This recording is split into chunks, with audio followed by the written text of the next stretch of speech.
Bulan Juli baru saja masuk, akhir bulan Juni kemarin seperti saudara tahu kita tutup buku ya, tutup buku sehingga mulai bulan ini sampai bulan Oktober saudara siap-siap untuk mempersiapkan tax return. Jadi tax time nih, tax time.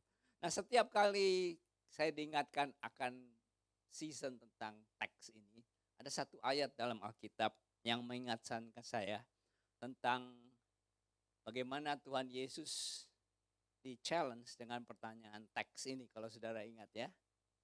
Kalau saudara ingat ayatnya, yang saya bawakan di sini adalah pertanyaan tentang pajak. Yang saya maksudkan adalah di dalam Lukas pasalnya yang ke-20, ayat yang ke-19 saya mulai baca. Lalu ahli-ahli Taurat dan imam-imam kepala berusaha menangkap dia pada saat itu juga. Sebab mereka tahu bahwa merekalah yang dimaksudkannya dengan perumpamaan itu. Tetapi mereka takut kepada orang banyak. Ahli-ahli Taurat dan imam-imam kepala mengamat-amati Yesus. Mereka menyuruh kepadanya mata-mata yang berlaku seolah-olah orang jujur, supaya mereka dapat menjeratnya dengan suatu pertanyaan dan menyerahkannya kepada wewenang dan kuasa wali negeri. Orang-orang itu mengajukan pertanyaan kepadanya. Guru, kami tahu bahwa segala perkataan dan pengajaranmu benar dan engkau tidak mencari muka, melainkan dengan jujur mengajar jalan Allah. Apakah kami diperbolehkan membayar pajak kepada kaisar atau tidak? Tetapi Yesus mengetahui maksud mereka, yang licik itu lalu berkata kepada mereka, tunjukkanlah kepadaku suatu dinar. Gambar dan tulisan siapakah ada padanya? Jawab mereka, gambar dan tulisan kaisar. Saudara, Nats ini bertahun-tahun yang lalu saya pernah mendengarkan atau sering mendengarkan bahwa ini satu statement yang mengatakan mengajarkan Yesus itu, saudara, kita harus bayar pajak kepada pemerintah. Lalu kepada Tuhan kita harus menyembah Tuhan. Jadi itu jangan dicampur adukan gitu, saudara ya ini. Tapi saya mau katakan apa yang ada terjadi di sini, ini bukan masalah membayar pajak benar atau enggak gitu. Ya, kita harus bayar pajak karena ada ayatnya, hormatilah raja. Kita harus hormati peraturan-peraturan pemerintah. Tapi Nats ini bukan berbicara tentang itu. Ada hal lain yang Yesus sedang mengajarkan tentang hal ini. Ketika Yesus bertanya, gambar dan tulisan siapa? Mereka jawab, gambar dan tulisan kaisar. Lalu kata Yesus kepada mereka, kalau begitu, berikanlah kepada kaisar apa yang wajib kamu berikan kepada kaisar, dan kepada Allah apa yang wajib kamu berikan kepada Allah. Saya memberikan judul khotbah saya hari ini adalah The Other Gods. Ilah-ilah yang lain atau berhala-berhala yang lain. Nah, sebelum saya masuk lebih jauh tentang apa yang sebetulnya Yesus mau katakan melalui Nats ini, saya mau memberikan latar belakang sedikit tentang Nats ini. Apa yang sedang terjadi, masa-masa apa yang ada terjadi pada waktu itu. Nah, seperti kita ketahui, ini adalah minggu terakhir di mana Yesus sebentar lagi akan disalibkan. Dan suasana di situ pada waktu itu adalah perayaan Paskah, di mana salah satu perayaan dari beberapa perayaan Allah yang Tuhan memerintahkan kepada seluruh bangsa Israel di seluruh dunia datang ke Yerusalem untuk merayakannya. Salah satunya itu adalah Paskah, tabernakel dari yang lain. Tapi Paskah suruh datang semuanya. Jadi itu seluruh orang Israel, tapi pada waktu itu yang tinggal Yahudi ya. Jadi orang Yahudi pada berdatangan di situ semua. Bayangin itu ada banyak sekali. Dan semua bangsa itu dijajah oleh Roma pada waktu itu. Dan sebagai orang Yahudi, saudara tahu sendiri Timur Tengah darahnya panas ya. Dijajah oleh seorang penjajah atau bangsa penjajah. dan mereka dibebani dengan pajak. Pada zaman itu Roma sedikitnya memperlakukan 12 atau 13 pajak. Macam-macam. Ada pajak ini, kalau seperti yang kita juga ya, ada pajak tanah dan sebagainya. Ada pajak-pajak yang tidak berlaku untuk semua orang, hanya untuk beberapa aja. Tapi ada satu pajak yang berlaku untuk semua. Bukan satu-satunya, tapi salah satu pajak yang dipertanyakan di sini nih. Memberikan pajak ini, ada pajak yang berlaku untuk semua orang, namanya the head tax. Dan bayarnya harus pakai dinar. Nah, suasananya sangat panas karena dari dinar itu adalah simbol. Karena kita tahu dari nats tadi gambarnya kaisar. Jadi ada simbol secara politik, kalau orang membayar pajak pakai dinar itu diingatkan, who's the boss? Siapa yang menjajah dan siapa yang dijajah. Ingat ya, lihat dari ini. Karena itu gambarnya kaisar. Dan secara financial tentunya ya, secara religious juga, karena simbol itu bukan cuma gambar kaisar, tapi ada nanti akan saya terangkan, menyinggung sekali tentang suatu divine things gitu, yang sangat-sangat ofensif untuk orang Yahudi. Jadi bukan hanya secara politik mengingatkan siapa yang menjajah, tapi juga ada dalam bahasa Inggrisnya blasphemy ya. Bahasa Indonesianya apa tuh? Yang Ahok menghujat ya, menghujat agama Yahudi. Agama Yahudi, jadi suasananya itu panas sekali. Pertanyaan yang sangat tricky sekali menjebak Yesus dengan dinar ini, dengan teks ini. Yang sangat menyinggung beberapa aspek ini. Secara politik, secara religious, dan financially juga. Karena pajak ini sesuatu yang sangat-sangat sensitif. Untuk orang Yahudi pada waktu itu ya. Sangat-sangat sensitif. Saudara, beberapa tahun yang silam ketika pemilunya Donald Trump, saudara ingat ada satu isu yang sangat-sangat sensitif. Masalah ras orang hitam, betul nggak? Jadi waktu mereka kampanye, panas sekali. Karena ras ini yang lagi dibahas ini. Baru-baru beberapa hari yang lalu juga ada di negara mana? Pakistan ya kalau nggak salah ya. Bangladesh, ya yang rajanya presidennya harus keluar negeri itu suasananya Sri Lanka, bukan Bangladesh, Sri Lanka ya. Itu panas sekali kan? Panas sekali. Masalah korupsi, masalah ekonomi, masalah finance. Nah ini saudara bayangkan ini bergabung semua. Politik iya, finansial iya, religious iya. Masalah teks itu sangat-sangat sensitif sekali untuk orang Yahudi khususnya. Karena selama 300 tahun. Kalau saudara pernah dengar ada namanya Makabe, ya Makabe di kitab, siapa yang dari backgroundnya Katolik, kitab Katolik itu ada Makabe 1, Makabe 2 ya, itu 165 sebelum Masehi, itu perang gara-gara pajak.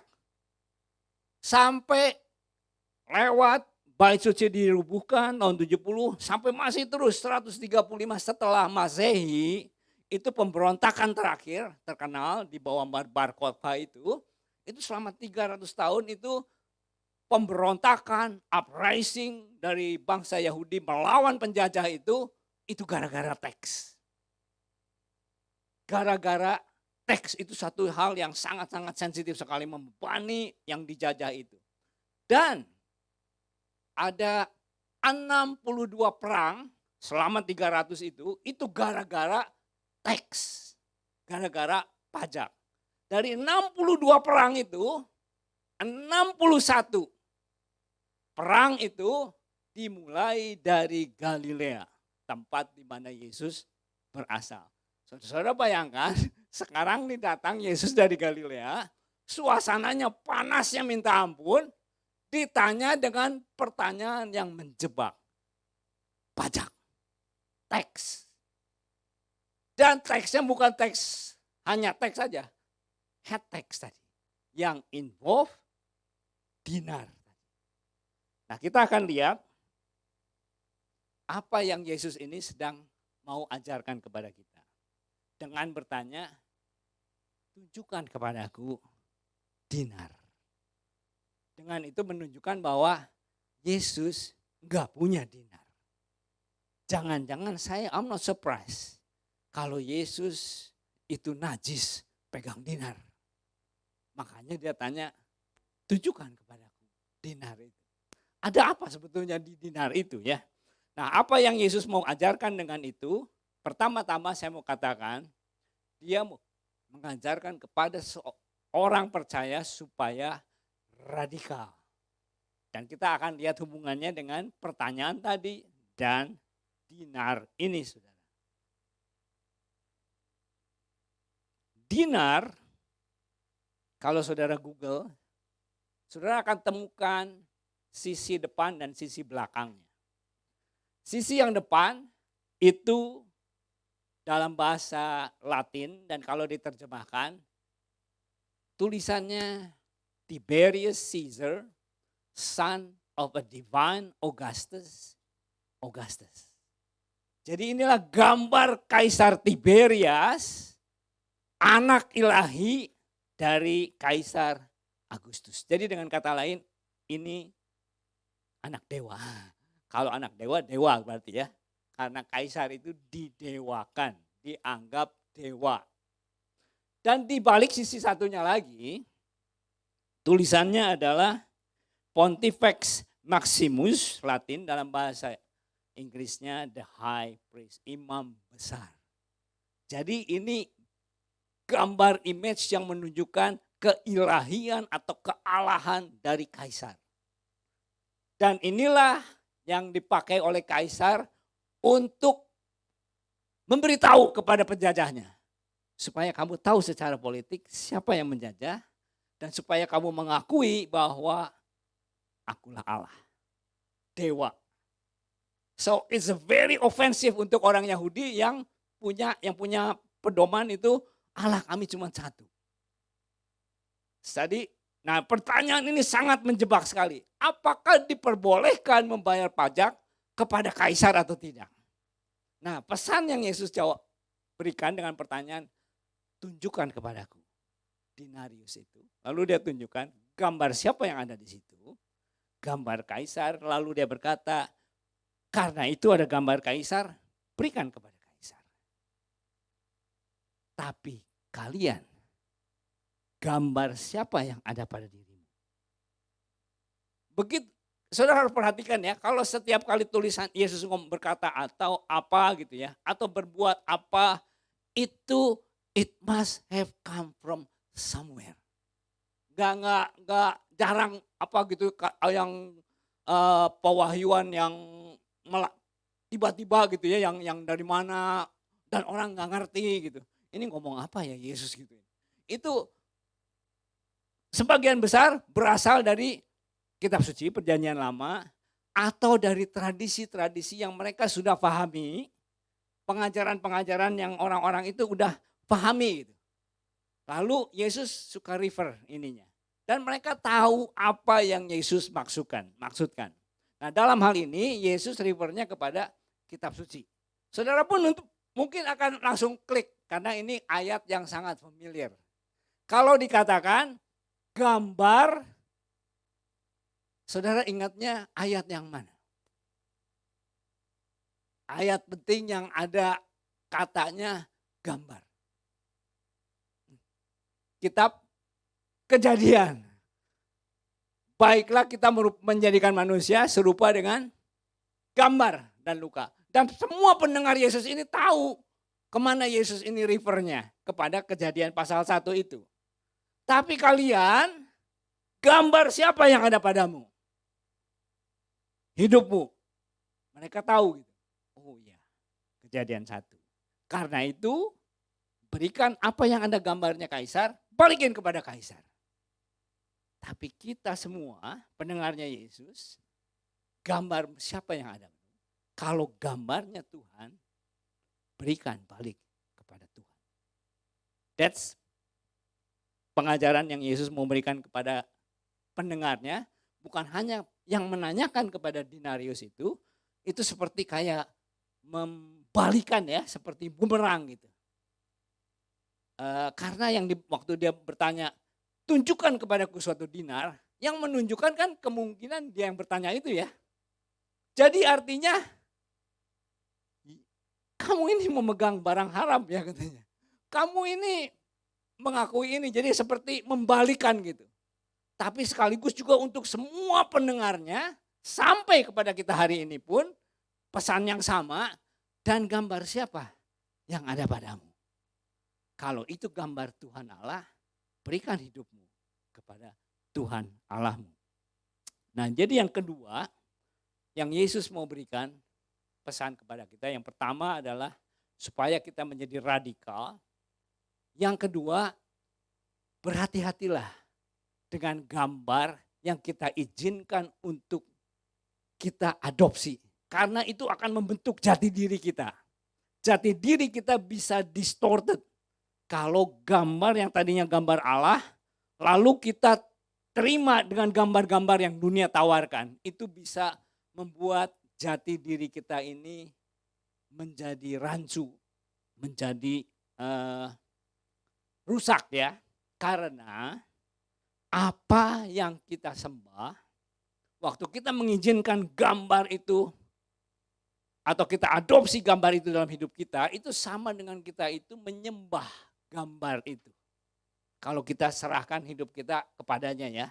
Jadi apa yang kita sembah itu akan membentuk jati diri kita. Cuma seringkali kita ini nggak sadar. Sebetulnya kita ini sudah mengizinkan gambar itu membentuk hidup kita. Dengan kata lain, kita ini sering nggak sadar bahwa kita ini sudah menyembah sesuatu. Menyembah sesuatu yang lain. Kita nggak mungkin nggak menyembah apa-apa, nggak mungkin saudara. Biar kata ateis pun nggak mungkin nggak menyembah siapa-siapa. Kalau nggak menyembah hal-hal yang lain, dewa atau apa, at least menyembah diri sendiri. Tapi pasti menyembah. Dan apa yang kita sembah, itu akan membentuk diri kita. Karena itu, ada statement yang berkata, kalau bukan kebenaran firman Allah yang membentuk jati diri kita, maka dunia yang akan membentuknya. Karena itu, pilihlah hari ini. Siapa yang kau akan sembah, engkau akan layani. Apakah kaisar atau khususnya untuk para pendengar Yesus, secara radikal engkau berubah dan memberikan hidup kepada Tuhan. Karena kita tidak bisa menyembah dua Tuhan. Tapi pertanyaannya, seperti yang tadi kita katakan, seringkali kita nggak sadar. Dan pertanyaannya ada, kalau begitu, what God do you worship? Or do we worship?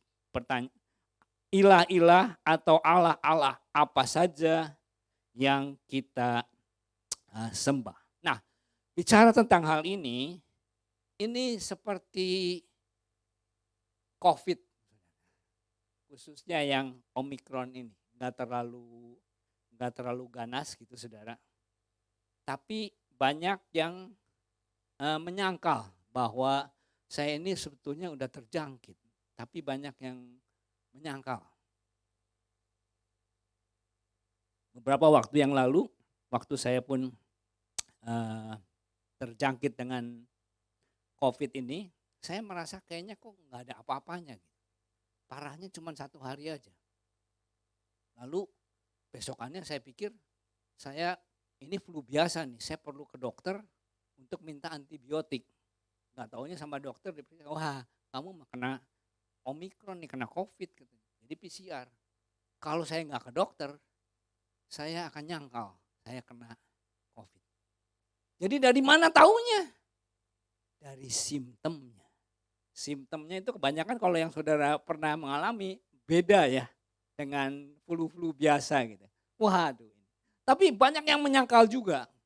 Itu sebabnya saya mau memberikan simptom-simptom apa untuk memberikan kepada kita ini, memberitahu bahwa wah udah kena terjangkit nih. Menyembah Allah yang lain. Dan saya mau beritahukan gak ada dari kita pun yang imun. Pendeta sama sekali gak imun. Siapapun enggak. Dan saya mau beritahukan, saya pernah berkhotbah ini dan saya mau beritahukan, saya yang udah berkhotbah pun, ketika saya ulang lagi, saya lihat lagi, 1 tahun, 2 tahun, saya mengakui banget saudara, bahwa aduh udah kena lagi. Gak ada yang imun dan kalau hari ini saudara berhasil mengalahkan salah satu dari ilah itu, belum tentu minggu depan. Belum tentu bulan depan, belum tentu tahun depan. Itu makanya perlu diulang-ulang. Tax return, ya tiap tahun gitu saudara. Diulang-ulang terus. Udah sampai ada di mana? Apakah saya ada di track yang benar atau enggak? Apakah saya sudah menyembah ilah yang lain? Nah di dalam buku, salah satu buku yang pernah saya baca, Idols for Destruction. Di situ ada beberapa idols ya.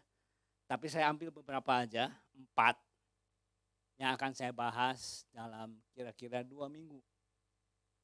Hari ini saya akan bahas sampai waktu mengizinkan, lalu setelah itu kita akan teruskan.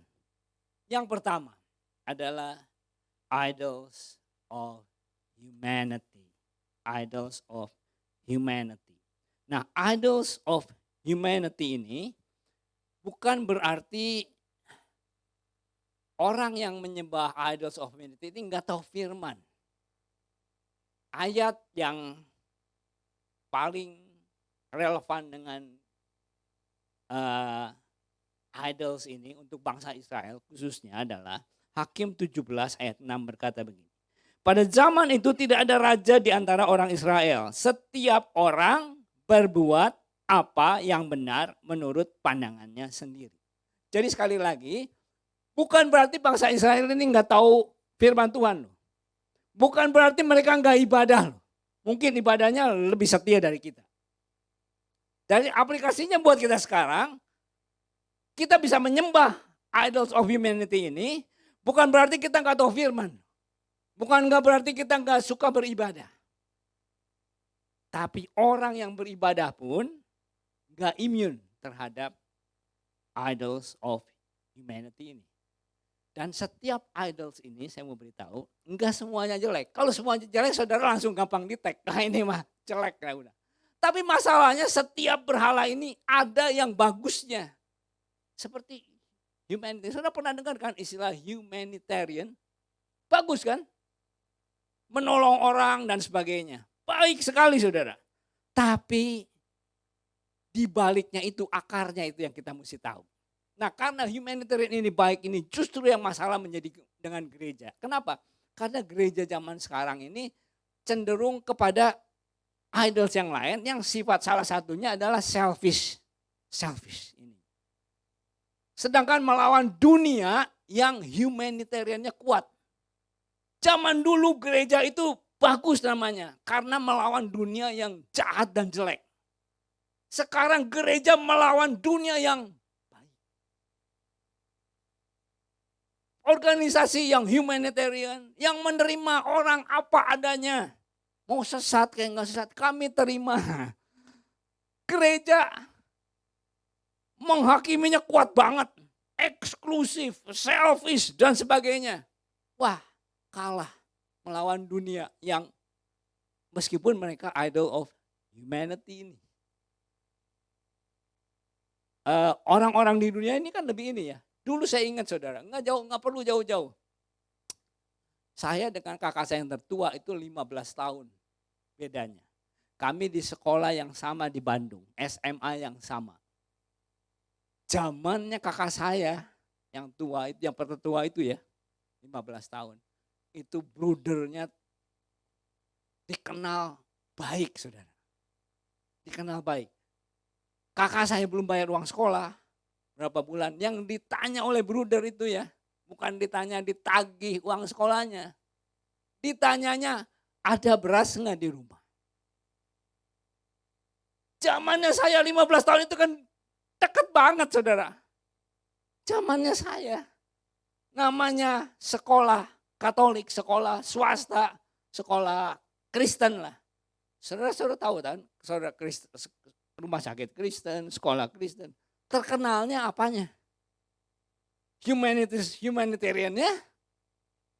Boro-boro apanya yang terkenal? mahalnya, materinya katanya, matre katanya, betul. Itu cuma 15 tahun, saudara. Zaman dahulu orang-orang Kristen datang ke Indonesia dan sebagai mendirikan rumah sakit, semua sekolah itu melawan dunia yang jahat, yang rusak, yang gak baik. Sekarang gereja melawan dunia yang baik. Dunia yang bukan Kristen lebih baik daripada sekolah Kristen, rumah sakit Kristen dan sebagainya. Rumah sakit Kristen sekarang reputasinya nggak baik kan, saudara. Nah itulah humanitarian. Nah tapi humanitarian ini mempunyai akar, saudara. Cikal bakalnya itu di Taman Eden. Di Taman Eden itu, di Taman Eden itu, ketika ular berkata kepada perempuan itu, sekali-kali kamu tidak akan mati. Tetapi Allah mengetahui pada waktu kamu memakannya, matamu akan terbuka dan kamu akan menjadi seperti Allah, tahu tentang yang baik dan yang jahat. Perempuan itu melihat bahwa buah pohon itu baik untuk dimakan dan sedap kelihatannya. Lagi pula pohon itu menarik hati karena memberi pengertian. Lalu ia mengambil dari buahnya dan dimakannya dan diberikannya juga kepada suaminya yang bersama-sama dengan dia. Dan suaminya pun memakannya. Nah inilah cikal bakalnya, saudara. Ketika Hawa ditipu oleh ular, dia memakan buah itu, buah pengetahuan baik dan jahat. Saudara kalau tahu apa bedanya setelah Adam dan Hawa makan buah itu dan sebelum makan? Apa bedanya? Ada yang bilang, ya mereka menjadi telanjang. Dulu juga telanjang sebelum makan juga. Menjadi celik ya. Ya menjadi celik. Tapi ada yang lebih dalam lagi. Mereka menjadi tahu yang baik dan yang jahat. Mereka jadi tahu bahwa telanjang itu memalukan. Tadinya nggak tahu. Cuma tahunya dari Tuhan aja. Kalau Tuhan gak bilang itu memalukan, gak memalukan buat mereka. Tapi setelah makan, jadi tahu. Jadi idols ini yang akan terus menyerang kita itu bukan hanya 100% buruk. Tapi bisa setengah kebenaran. Dan setengah sesat. Ular kan berkata benar. Setelah kamu makan buah ini, kamu akan menjadi seperti Allah. Artinya sekarang jadi tahu yang baik dan yang buruk. Tadinya nggak tahu 100%, semua bergantung dari Tuhan aja. Tuhan bilang baik-baik, Tuhan bilang buruk-buruk. Sekarang enggak. Saya yang akan menentukan yang baik atau yang buruk. Kadang-kadang ketika firman Tuhan diberitakan pun, kita masih kaji lagi, kita kasih filter lagi. Ini nggak masuk di akal nih. Masa harus begini? Emangnya nggak boleh begitu? Masa nggak boleh begitu? Nggak masuk di akal. Akar-akarnya adalah idols of humanity. Orang melakukan yang baik dan buruk tergantung kepada pemikirannya sendiri. Kalau saya harus mengakui, sering saya juga begitu. Daripada bertanya kepada Tuhan, dalam hal ini Tuhan, apa yang Alkitab katakan? Saya mau bener-bener. Lebih kita menunjuk, udah dikasih tahu firmannya begitu, kita masih justify, betul enggak? Kita masih cari alasan dan sebagainya untuk membenarkan diri. Itu akar-akarnya adalah idols of humanity. Kita memberi ada PDL ya, worship, ministry, pemberian kita, pelayanan kita, semua. Instead of menggali kepada firman Tuhan, bagaimana kita beribadah dengan benar? Beribadah kita divine sendiri. Kita definisikan sendiri. Saya mau baik, mau begini ibadah saya mau datang, mau enggak. Itu menurut pengertian saya sendiri. Ministrinya bagaimana, pelayanannya, instead of Tuhan bagaimana ya saya bisa melayani dengan baik yang berkenan kepada Tuhan. Tapi kita malah mendefinisikan cara pelayanan kita masing-masing. Saudara. Kalau saudara ingat anaknya Harun yang memberikan api yang asing itu, lalu dibinasakan oleh Tuhan, itu perjanjian lama itu begitu loh saudara. Tapi kita dengan menjustify, ini kan perjanjian baru.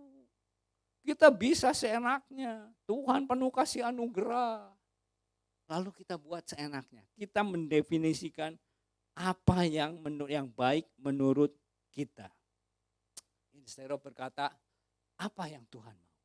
Dari lahir sampai mati loh saudara. And semua in between.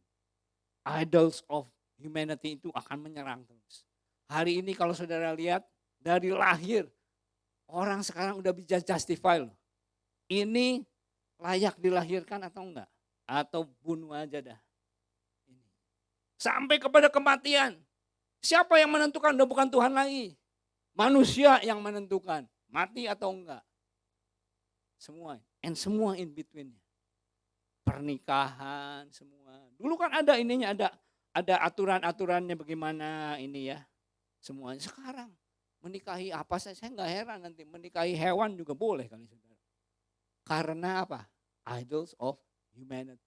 Yang penting kan senang, yang penting kan bahagia semuanya. Itu nggak mustahil saudara. Semuanya itu akar-akarnya adalah the idols of humanity. Karena itu kita semua perlu berhati-hati terhadap termasuk kita sendiri saudara.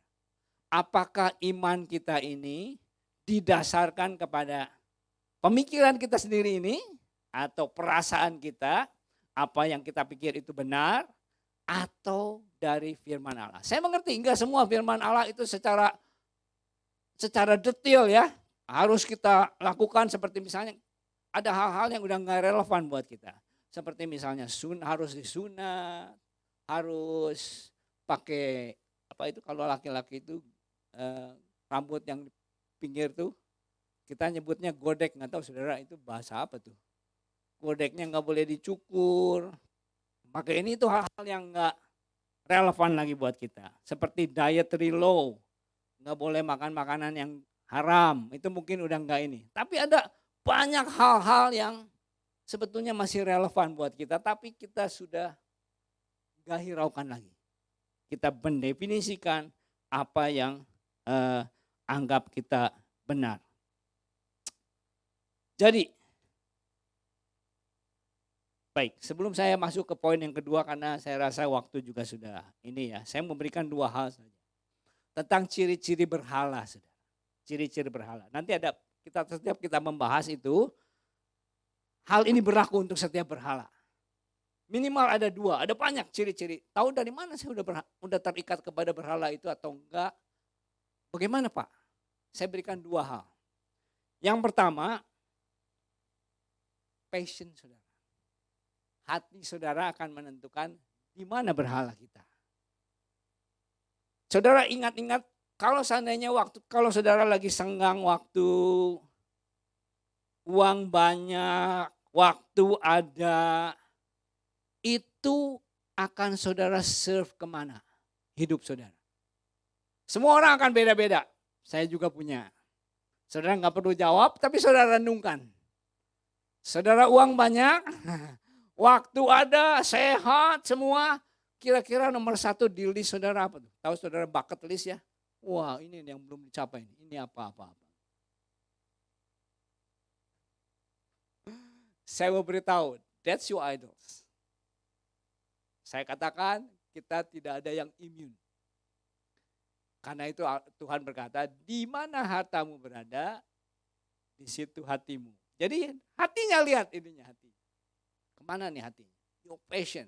Setiap kali ada senggang waktu yang dicari apa? Yang di browsing apa nih? Yang di Facebook apa? Yang di mana apa gitu. It can tell you our idols. Passionnya. Nah, ini PR buat kita ya. Enggak apa namanya? Enggak ada yang imun. Termasuk pendeta. Enggak ada yang imun semuanya. Yang kedua,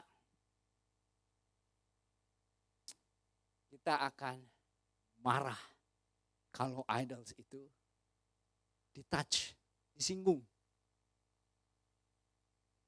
Ada banyak ciri-cirinya, tapi dua hal ini yang saya akan tutup ya. Yang kedua itu marah. Kalau saudara punya idols, lalu mau diambil nih idolsnya nih. Udahlah, ada perasaan gak senang. Apa? Marah. Apakah itu barang, apakah itu manusia ya, keluarga, waktu pribadi, atau apa. Ketika di touch, saudara marah, itu tanda yang kedua. That's your idols. Ketika dibandingkan dengan Tuhan, kenapa enggak melakukan, kenapa enggak nyembah Tuhan, kenapa enggak melayani Tuhan, kenapa enggak memberi kepada Tuhan, kenapa enggak begini, daripada hatinya ke sana dan kita akan marah. That's simptom yang sangat kuat. That could be our idols. Saya berikan contoh. Misalnya begini. Di tempat kerja saudara yang bukan orang percaya atau teman-teman main yang bukan orang percaya atau di keluarga yang juga bukan orang percaya gitu. Lalu mereka ngata-ngatain saudara nih. Ngapain minggu ke gereja? Ngapain persekutuan melulu, persekutuan doa, persekutuan live, ke gereja segala macam. Mending ikut kita. Mending ikut kita jalan-jalan kemana. Ini pertama ya, case yang pertama. Saudara akan marah di salah satu. Atau yang kedua, saudara di lingkungan gereja. Lalu orang gereja ini ngeritik saudara. Kemana aja, kok gak pernah hadir, kemana ini. Kenapa gak nyembah, kenapa gak melayani, kenapa gak ibadah dan sebagainya. Yang mana yang saudara lebih marah? Yang di tempat kerja ini, yang ngeledekin ngapain ke gereja terus. Udah jangan ke gereja, udah jangan beribadah, jangan persekutuan, jangan melayani, jangan segala macam. Saudara menjadi marah. Atau yang di sini, yang di gereja bilang, ayo melayani, jangan absen melulu dan sebagainya dan sebagainya. Saudara menjadi marah. Saya tahu, saya akan orang bilang step on toes. Nginjak artinya membuat Anda tersinggung. Tapi ini mau menunjukkan simptom yang kedua. You gonna get angry. Saya sudah memberikan warning ya ini. Jadi yang pertama, kemana happy passion saudara? Yang kedua, yang mana yang Anda marah? Kalau yang marahnya yang di sini, udah jangan ikut campur ya. Saya mau menyembah Allah saya nih.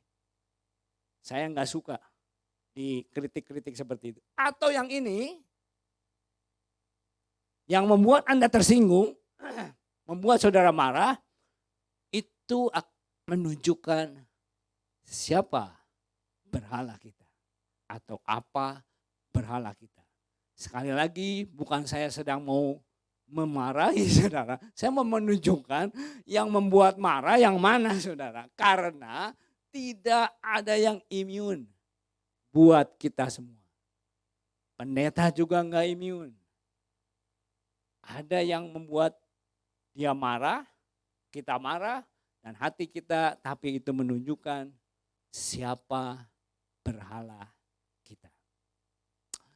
Yang terakhir, kita berdoa. Bapak Surgawi, terima kasih Tuhan untuk kesempatan ini. Seperti pujian yang kami nyanyikan tadi. Biarlah kami mempunyai hati yang bijaksana. Untuk hari-hari kami yang terbatas ini. Tapi hari ini biar firman-Mu Tuhan memberikan kami hati yang bijaksana. Karena waktu kami tidak lama lagi Tuhan. Ada yang hanya tinggal 20 tahun lagi. Ada yang tinggal hanya 10 tahun lagi. 20 tahun hanya 7.000 hari saudara. Tidak lama. Tapi Tuhan terima kasih untuk pewahyuan-Mu. Karena kami mau hidup benar di hadapan-Mu. Kami mau menyembah Allah yang benar. Kami tidak mau ada Allah-Allah lain dalam hidup kami. Terima kasih Tuhan untuk Nats yang baru saja memperingati kami dari Tuhan Yesus. Supaya kami menjadi pengikut-Mu yang radikal, Tuhan. Supaya kami tidak sampai terjebak untuk menyembah Allah-Allah yang lain. Ilah-ilah yang lain yang terus-menerus menghantui kehidupan kami, mencobai kami dan menguji kami. Biarlah kami Kau dapati menjadi pengikut-pengikut-Mu yang setia dan radikal. Di dalam nama Yesus kami sudah berdoa. Haleluya. Amin.